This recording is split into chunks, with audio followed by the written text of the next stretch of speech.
Boa tarde a todos. Esse é mais um DG Entrevista.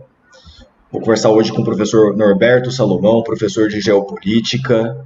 A gente vai falar um pouco sobre essa recente onda de violência envolvendo Israel e Palestina, iniciada nessa última segunda-feira, que segue se agravando. Se não bastasse a Covid-19 que assola Gaza, até agora o conflito já matou mais de 119 palestinos, 31 crianças, 19 mulheres, feriu aí 830 pessoas no território que fica entre Israel, Egito e o Mar Mediterrâneo.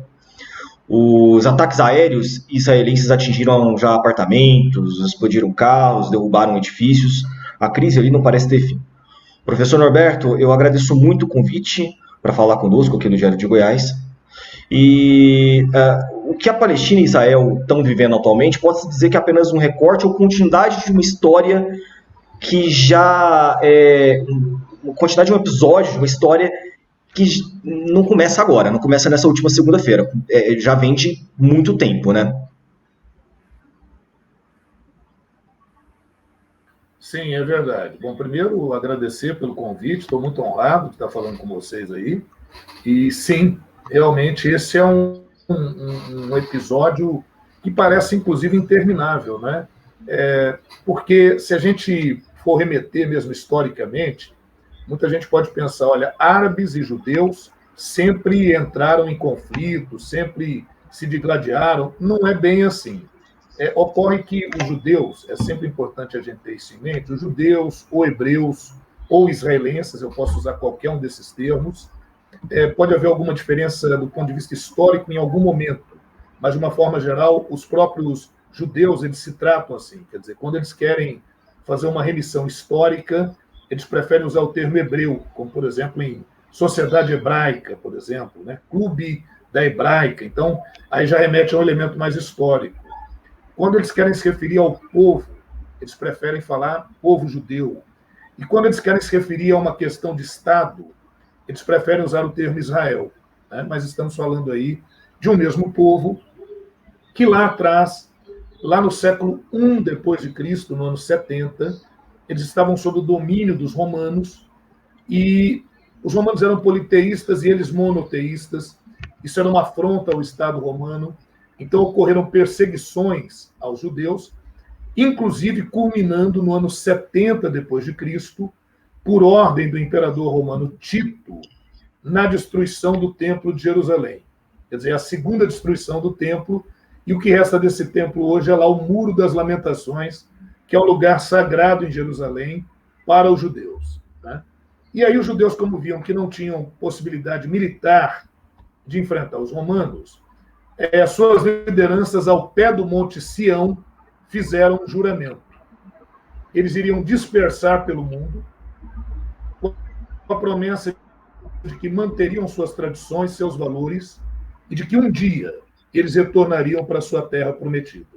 Bom, a verdade é que isso marca a diáspora dos judeus. Eles ficaram praticamente 2000 anos dispersos pelo mundo, só que ali no século XIX,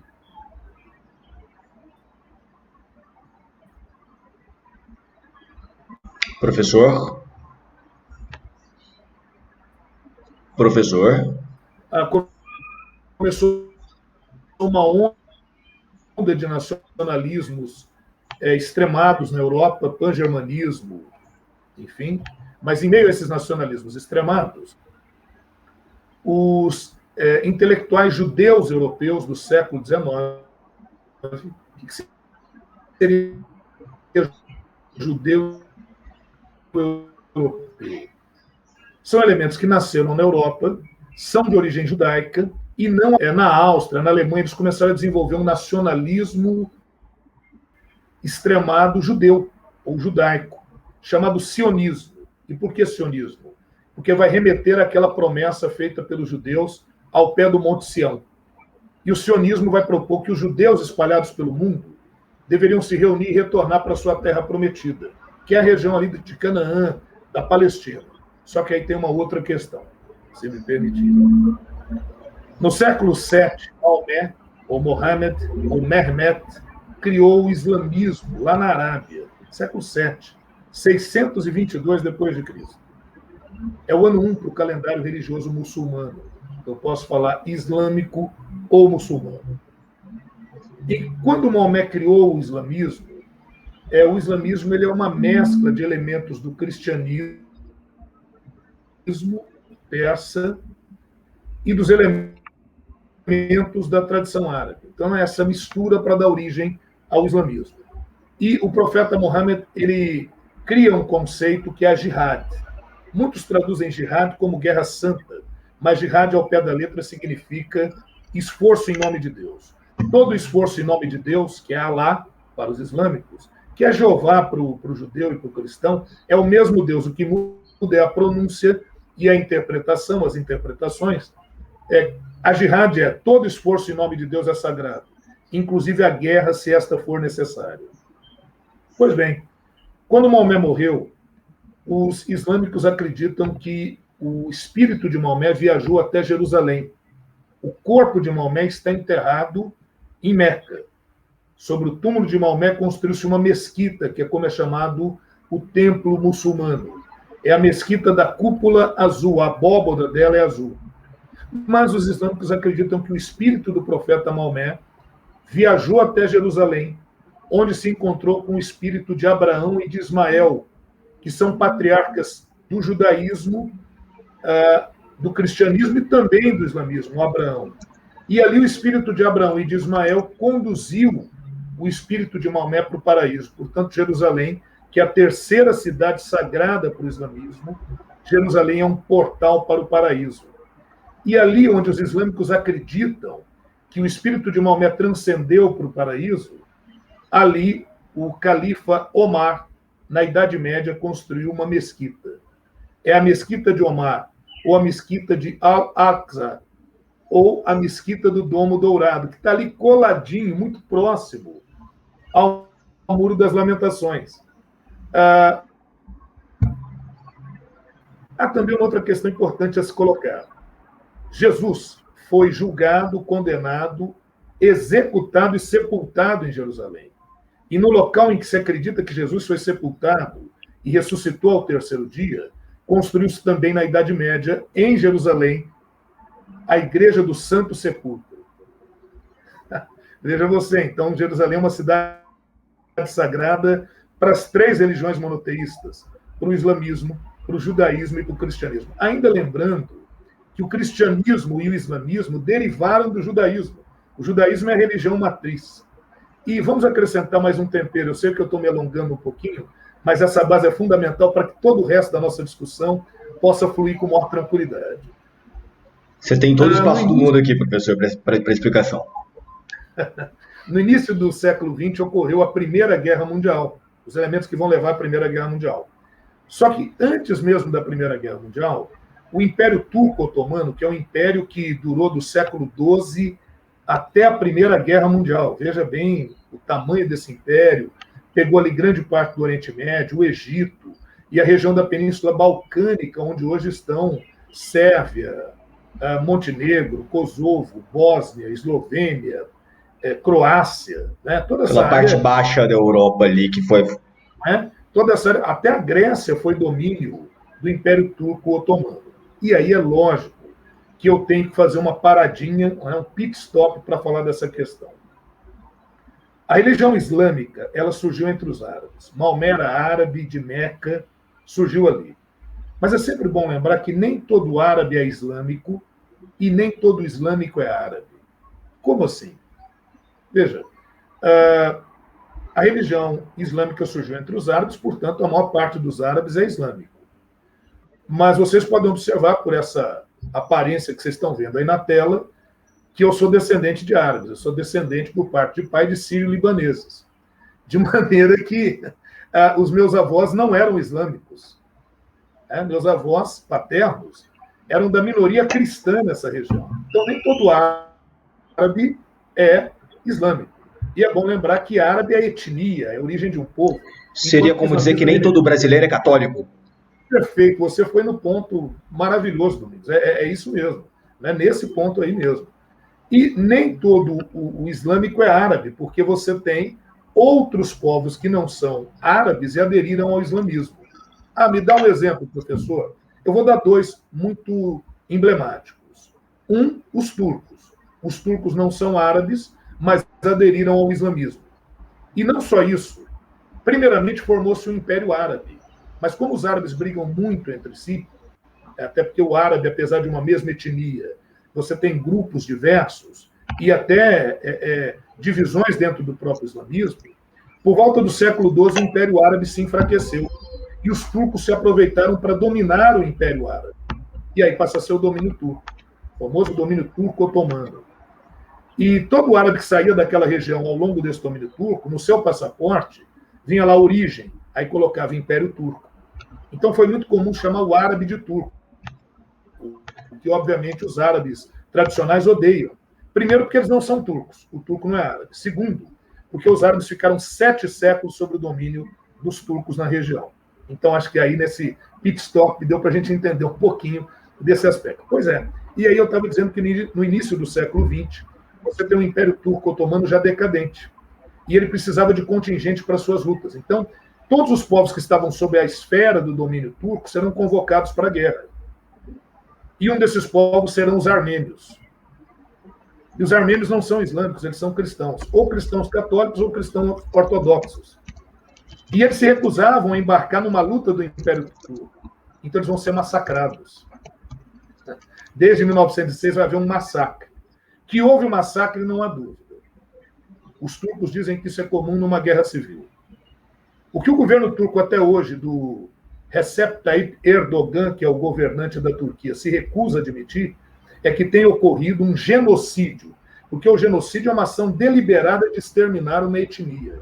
E os turcos não querem, nunca reconheceram que fizeram isso. O governo dos Estados Unidos, do Joe Biden, recentemente reconheceu que houve um genocídio armênio, até comemorado pelo Sergei, que é o vocalista do grupo System of a Down, né, de rock, pela Kim Kardashian, né, o pessoal fala Kim Kardashian, numa pronúncia anglo-saxônica, mas no armênio seria Kardashian, né, como temos aqui, né, em Goiânia, o ator Stepan Nersessian, que é de origem armênia. Você fala, tá, Norberto, mas, professor, o que isso tem a ver com Jerusalém? Você estava falando de Jerusalém agora há pouco? Pois é que nesse massacre alguns armênios fugiram e foram para a cidade santa de Jerusalém. Então você tem um bairro armênio na antiga Jerusalém, onde está a igreja de St. James. Então, com isso, eu creio ter, inclusive, criado a plataforma adequada para a gente falar da situação da antiga Jerusalém. É uma cidade dividida em 4 bairros religiosos. O bairro israelita, que tem como patrimônio o que resta do Templo de Salomão, ou Templo de Jerusalém, que é o Muro das Lamentações. A Esplanada da Mesquita, que é o bairro muçulmano, que é também ali, né, a base desse conflito que foi retomado agora, a Mesquita da Cúpula Dourada, ou Al-Aqsa, que é o nome da mesquita, lá o Mesquita de Omar. Nós temos o bairro cristão, onde está a igreja do Santo Sepulcro, e nós temos o bairro armênio, onde está a igreja cristã de St. James. Assim, para começar. Fique à vontade para perguntar. E aí a gente vê doutrinas religiosas. Seria doutrina? A palavra certa seria. A gente vê origens religiosas diferentes e a partir daí a gente vê esses conflitos tidos como santos. Isso. É óbvio, porque essas religiões vão ser sempre usadas como justificativa ou pano de fundo para disputas que, na verdade, são políticas, militares e territoriais. Mas é lógico que o argumento religioso ele infla os ânimos, né? A gente está vivendo no Brasil hoje com uma política muito fortemente teocratizada, né? Em nome de Deus, o mito, enfim, a bancada evangélica, né? Quer dizer, isso dá um gás importante, isso faz um chamamento claro das pessoas para isso, né? E onde não há a religião propriamente, você torna aquilo com um caráter religioso, né? Sei lá, seja torcida por um time, né? Seja, né? Acaba ganhando um caráter meio que sacralizado. Você tira o viés tecnocrata da questão. Você tira o viés tecnocrata da questão e coloca o viés passional, né? Sim. A paixão, e aí... A paixão. Quando beira, inclusive, é o fanatismo, né? E aí, Domingos, estou falando certinho o seu nome, né? Domingos, é isso mesmo? Sim. Tá certo. Sim, exatamente. E aí, Domingos, olha que coisa interessante. Eu falei que se desenvolveu um nacionalismo extremado, que foi o sionismo. Esses judeus começaram a se reunir e começaram a voltar para a região. Só que o problema, lembra que eu falei que Jerusalém também é sagrado para os islâmicos? Pois é, a partir do século VII, movidos pela jihad, os islâmicos se expandiram. E alguns árabes islâmicos se fixaram na região de Canaã, na região da Palestina e em Jerusalém. De maneira que quando os judeus começaram a voltar para aquela região, depois de 2000 anos dispersos pelo mundo, a região já estava habitada pelos árabes há 1.300 anos. Então já começam conflitos. E aí, quem que é de quem a região, né? Isso, é de quem a região. Porque aí vai usar uma argumentação histórica e religiosa. Porque olha o que acontece. Os judeus, eles se consideram um povo eleito por Deus. Na concepção judaica, eles são os herdeiros do mundo. Eles herdarão a terra. E eles foram expulsos de lá, né? E eles foram expulsos de lá. Por isso tem um caráter meio. Desculpa, isso tem um caráter meio. Um tanto quanto até eles retornando lá, eles estão reivindicando aquilo que eles acham que, por direito histórico, bíblico e divino, é deles. Perfeitamente. Olha, veja vocês. Então, quando os judeus retornam para aquela região, eles vão bater de frente com os árabes palestinos. Agora, olha a questão curiosa. Quando esses judeus começam a voltar, todas aquelas áreas já tinham alguns reinos, na Síria, no Líbano, no Egito. O único lugar que não organizou Estado, olha o que é a história, cara, foi a Palestina. Porque os árabes palestinos, eles têm uma tradição meio que de beduínos. Aliás, lá, inclusive, tem alguns grupos de beduínos. Então, eles nunca se preocuparam em organizar em Estado. A organização tradicional desse povo era organização em tribos, a organização era tribal. E o que é pior, essas tribos árabes, elas lutavam contra o domínio do Império Turco e lutavam também entre si. Durante a Primeira Guerra Mundial, a Inglaterra precisou combater o Império Turco, porque na Primeira Guerra Mundial ficou assim, de um lado ficou a Tríplice Entente, com Inglaterra, França e Rússia, e de outro lado ficou a Tríplice Aliança, com a Alemanha, Império Austro-Húngaro, a princípio a Itália, logo no início da Primeira Guerra Mundial, a Itália se retira da Tríplice Aliança e vai para o lado da Tríplice Entente, e aí o Império Turco-Otomano se alia à Alemanha. Então o Império Turco-Otomano foi aliado da Alemanha.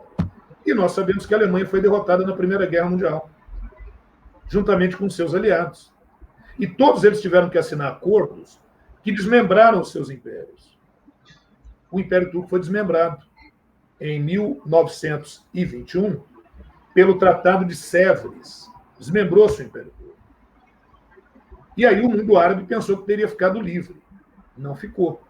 Aquelas áreas ficaram como protetorados da França, a Síria e o Líbano, e o Egito, a Palestina, a Jordânia, o Iraque e depois o que vai ser o Kuwait, ficaram como protetorados ingleses.